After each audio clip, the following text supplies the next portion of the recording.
ईमानदार सरकार की जरूरत है। ये सरकार केवल भाजपा ही दे सकती है। साथियों, आधुनिक ज्ञान विज्ञान के इस युग में मैं तेलंगाना के लोगों को एक और बात के लिए भी सतर्क करना चाहता हूं। आज के इस युग में अभी भी 21वीं सदी में भी जो लोग अंधविश्वास के गुलाम बने हुए हैं, वो अपने अंधविश्वास में किसी का भी नुकसान कर सकते हैं। ये अंधविश्वासी लोग तेलंगाना के सामर्थ्य के साथ कभी न्याय नहीं कर सकते। साथियों, मुझे याद है जब मैं गुजरात में मुख्यमंत्री था तो वहां भी कुछ शहरों की पहचान बना दी गई थी कि उस शहर में कोई मुख्यमंत्री जा नहीं सकता है, अगर वहां जाएगा तो उसकी कुर्सी चली जाएगी। भाइयों बहनों, मैं डंके की चोट पर वहीं पर जाता था, बार बार जाता था।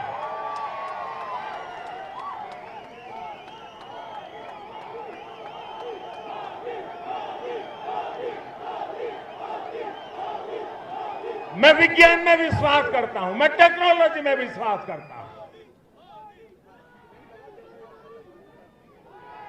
भाइयों बहनों, मैं तो आज तेलंगाना की इस धरती से उत्तर प्रदेश के हमारे मुख्यमंत्री श्रीमान योगी आदित्यनाथ जी को भी बधाई देता हूं। उनके वो तो संत परंपरा से हैं, सन्यासी परंपरा से हैं।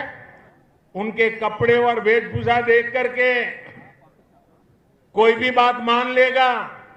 जब उनके सामने आया कि फलानी जगह पे नहीं जाना चाहिए, ढिकनी जगह पे नहीं जाना चाहिए, योगी जी ने कहा मैं विज्ञान में विश्वास करता हूं, और वो चले गए और दोबारा मुख्यमंत्री भी बन गए। अंधविश्वास को इस प्रकार से तवज्जो देने वाले लोग तेलंगाना को, उसके भविष्य को कभी संवार नहीं सकते हैं। भाइयों बहनों, ऐसे अंधविश्वासी लोगों से हमारे तेलंगाना को हमें बचाना है। मैं आप सभी भाजपा कार्यकर्ताओं से कहूंगा, हमें पूरी मेहनत करनी है। हमें तेलंगाना की जनता की सेवा में कोई कोर कसर नहीं छोड़नी है। मुझे पूरा विश्वास है कि भाजपा का हर एक कार्यकर्ता इसी उत्साह और समर्पण के साथ आगे भी काम करता रहेगा। तेलंगाना तेजी से विकास के रास्ते पर चलेगा, तुष्टीकरण की राजनीति से मुक्त होगा, परिवारवादी पार्टी के चंगुल से मुक्त होगा। और भाइयों बहनों, मैं 2013 वो समय भूल नहीं सकता। मैं तो गुजरात का कार्यकर्ता था, पूरा देश न मुझे जानता था, लेकिन हैदराबाद ने एक ऐसा इतिहास रचा था जिसने पूरे हिंदुस्तान की सोच में परिवर्तन लाया था। मैं आपको याद दिलाना चाहता हूं, हिंदुस्तान के सार्वजनिक जीवन में वो पहली घटना थी और हैदराबाद तेलंगाना के लोगों ने करके दिखाया था। जब मैं हैदराबाद आया तो मेरा भाषण सुनने के लिए टिकट रखी गई थी, पैसे देकर के आइए सुनने के लिए, और मैं देख रहा था तेलंगाना के लोगों ने टिकट खर्च करके इतनी प्रेम वर्षा की थी, इतनी प्रेम वर्षा की थी, और उसे वही एक टर्निंग पॉइंट था कि आज मुझे देश की सेवा करने का मौका मिला है।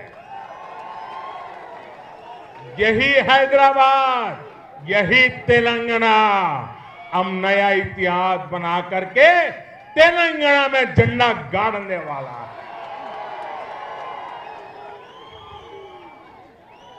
साथियों, मैं आपके परिश्रम की जितनी तारीफ करूं उतनी कम है। मैं आपके जज्बे की जितनी तारीफ करूं उतनी कम है। लेकिन मुझे पूरा विश्वास है, ना आप झुकने वाले हैं, ना आप थकने वाले हैं। आप जूझने वाले भी हैं, जीतने वाले भी हैं। मेरे साथ बोलिए, भारत माता की, भारत माता की, भारत माता की। बहुत बहुत धन्यवाद।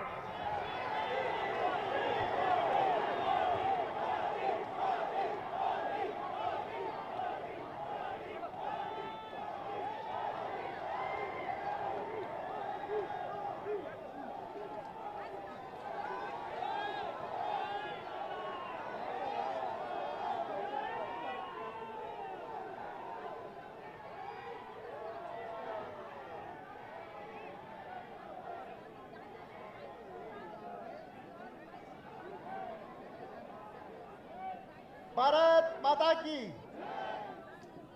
ఈనాటి కార్యక్రమంలో మన ప్రియతమ అందరి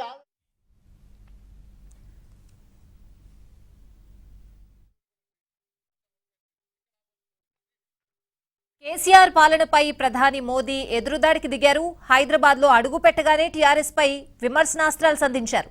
ఓ కుటుంబం కోసం తెలంగాణ పోరాటం జరగలేదని, భవిష్యత్తులో బీజేపీదే అధికారమని జోస్యం చెప్పారు. కుటుంబ పార్టీలు అవినీతితో దోచుకుంటాయనే విషయాన్ని ప్రజలు అర్థం చేసుకుంటున్నారని అన్నారు. अपनेपन के लिए हृदय से धन्यवाद करता हूं, आभार व्यक्त करता हूं। विशेष रूप से भाजपा कार्यकर्ता के रूप में आप सब जो श्रम कर रहे हैं, आप जिस तरह गर्मी, धूप और मौसम में पसीना बहा रहे हैं, तमाम चुनौतियों के साथ जिस तरह आप अत्याचार और शोषण के खिलाफ जूझ रहे हैं, जंग कर रहे हैं, पूरा हिंदुस्तान आपके इस सामर्थ्य को देख रहा है। साथियों, मैं जानता हूं भारतीय जनता पार्टी के कार्यकर्ताओं पर राजनीतिक विद्वेष से जुल्म होते रहे हैं। हमारे जिन कार्यकर्ताओं ने तेलंगाना की सेवा और विकास के संकल्प के साथ अपना बलिदान दिया है, मैं आज उन सबको आदरपूर्वक श्रद्धांजलि अर्पित करता हूं। भारतीय जनता पार्टी का एक एक कार्यकर्ता सरदार वल्लभ भाई पटेल के पद चिन्हों में आस्था रखता है। हमारे लिए भारत की एकता, भारत की अखंडता, ये सर्वोपरि है। सरदार साहब के सपनों को जीना, ये हम सबका संकल्प है। हमारे लिए मां भारती की सेवा सर्वोपरि है। भारत को तोड़ने का मंसूबा रखने वाले जुल्म की बदौलत तेलंगाना पर हुकूमत का सपना देखने वाले आजादी के कालखंड में भी थे, लेकिन वो सोच न तब कामयाब हुई थी न आज कामयाब होगी। भाजपा की लड़ाई इन मंसूबों के खिलाफ है, इन सोच के खिलाफ है। वो लोग तेलंगाना को तुष्टीकरण का हब बनाने में लगे हैं। हम तेलंगाना को टेक्नोलॉजी का हब बनाना चाहते हैं। वे तेलंगाना को परिवारवाद के जरिए चंगुल में फंसा के रखना चाहते हैं। हम 21वीं सदी की सोच के साथ तेलंगाना के युवाओं को साथ लेकर तेलंगाना का विकास चाहते हैं। तेलंगाना को नई ऊंचाई तक ले जाना चाहते हैं। साथियों, दशकों तक चले तेलंगाना आंदोलन में हजारों लोगों ने त्याग की, तपस्या की, बलिदान दिए। ये बलिदान तेलंगाना के उज्जवल भविष्य के लिए थे। ये बलिदान तेलंगाना की आन बान शान के लिए था। तेलंगाना आंदोलन इसलिए नहीं चला था कि कोई एक परिवार तेलंगाना के विकास के सपनों को लगातार कुचलता रहे। तेलंगाना आंदोलन इसलिए नहीं चला था कि कोई एक परिवार साम, दाम, दंड, भेद ये रास्ता अपना करके तेलंगाना को तबाह करने में नई नई साजिश करते रहे। साथियों, परिवारवादी पार्टियां भारत की केवल एक सियासी समस्या नहीं है।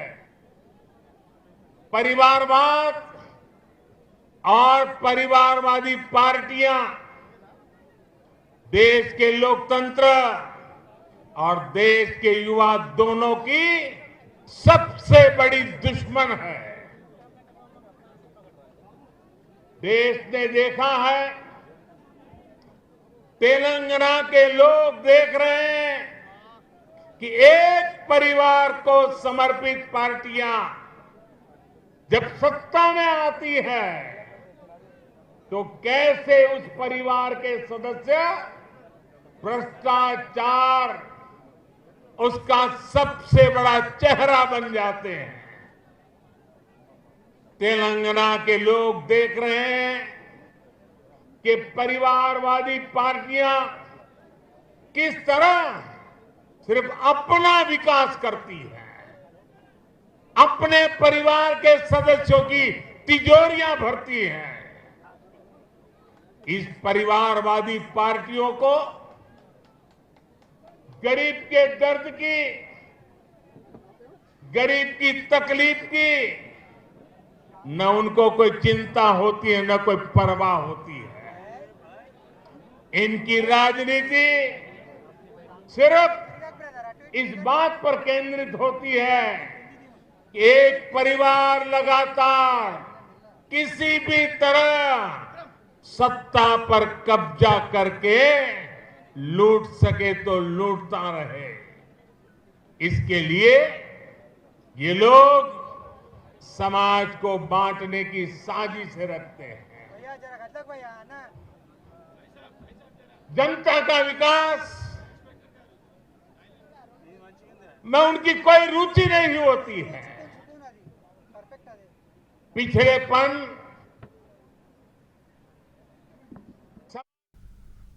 बुलेटिनలో